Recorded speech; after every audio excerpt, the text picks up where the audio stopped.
अगर आप चाहते हैं कि ये जीवन अपने सर्वोच्च स्तर पर कार्य करे तो सब कुछ, बस सब कुछ, आप कैसे बैठते हैं, आप कैसे खड़े होते हैं, कैसे सांस लेते हैं, कैसे कदम रखते हैं, उसमें शुद्धिकरण की आवश्यकता है। कम से कम महीने में 2 बार, एक दिन 24 घंटे का समय बिना किसी भोजन के गुजारना चाहिए।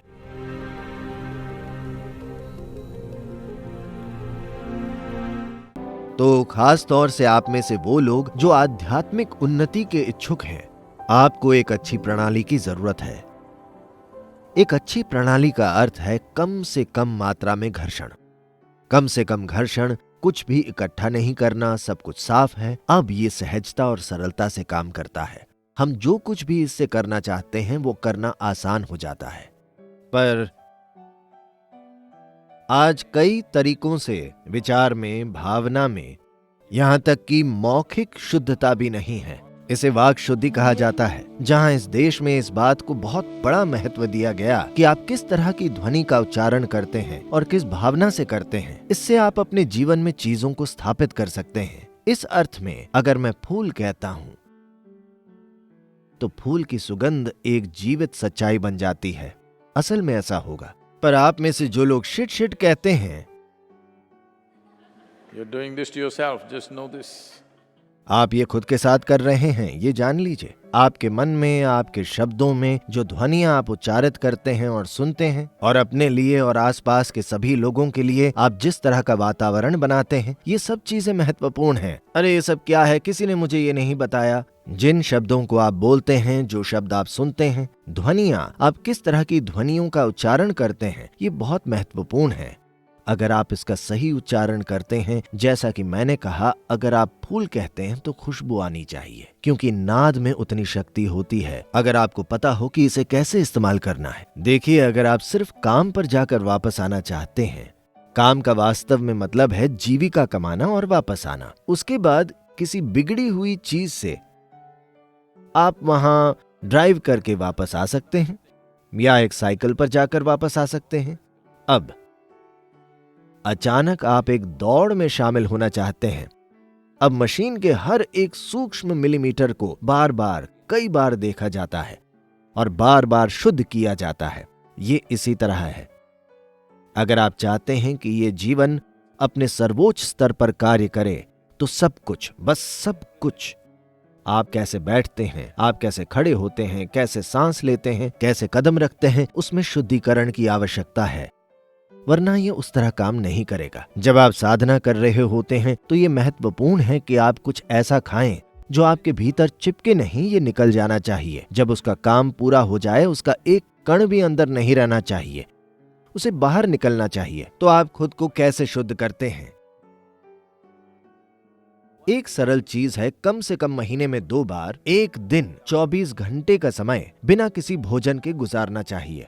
सिर्फ पानी। ये यहाँ मौजूद हमारे ब्रह्मचारी और यहाँ कई दूसरे लोग हर एकादशी के दिन ऐसा कर रहे हैं। ऐसा करने के लिए वो दिन सबसे अच्छा भी है। और 24 घंटे मतलब आज शाम को आप खाते हैं और अगला भोजन अगले दिन शाम को लेते हैं और सिर्फ पानी पीते हैं।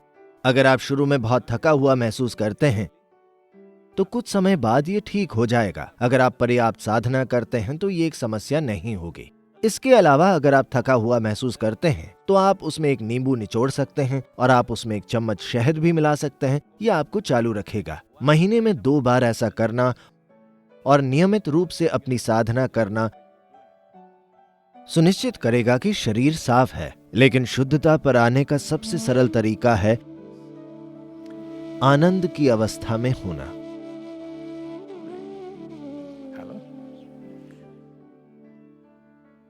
मैं आपसे कुछ भी कठिन करने को नहीं कह रहा, मैं आपसे सबसे सरल और सबसे शानदार चीज करने को कह रहा हूं।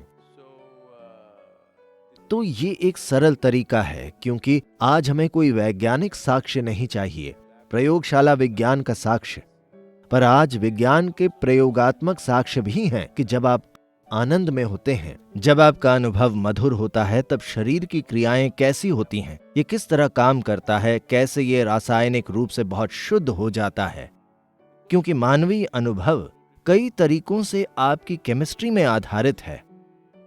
तो अगर आपकी केमिस्ट्री शुद्ध नहीं है, आप अपने भीतर जो पैदा करते हैं, अगर ये उससे मैली हो रही है तो शुरू में ये नाखुशी का सवाल है और बाद में ये खराब सेहत बन जाता है और हर तरह के कष्ट भुगतने पड़ रहे हैं। अगर आप इसका ध्यान रखें। मैं इसका ध्यान कैसे रखूं सद्गुरु? अरे, इनर इंजीनियरिंग है। अभी आपने सोचा, देखिए ये इस तरह है, आप पहले स्कूल गए, आपने ABCD सीखा, ठीक है? शुरुआती चीज आपके प्राथमिक शिक्षक, लेकिन फिर आप BSc, MSc, PhD बन गए। ये बंद रास्ते जैसा लगता है, PhD। तो अब आप वहां पहुंच गए और तब आपने अपनी प्राथमिक शिक्षिका को देखा। वो महिला अब किसी काम की नहीं लगती, वो कुछ नहीं जानती, बस ABC।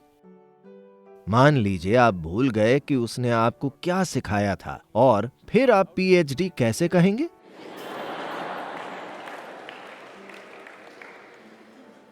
तो जीवन के अलग अलग चरणों में अलग अलग चीजें आएंगी, पर यह बहुत बहुत जरूरी है कि बुनियादी चीजें नष्ट न हों।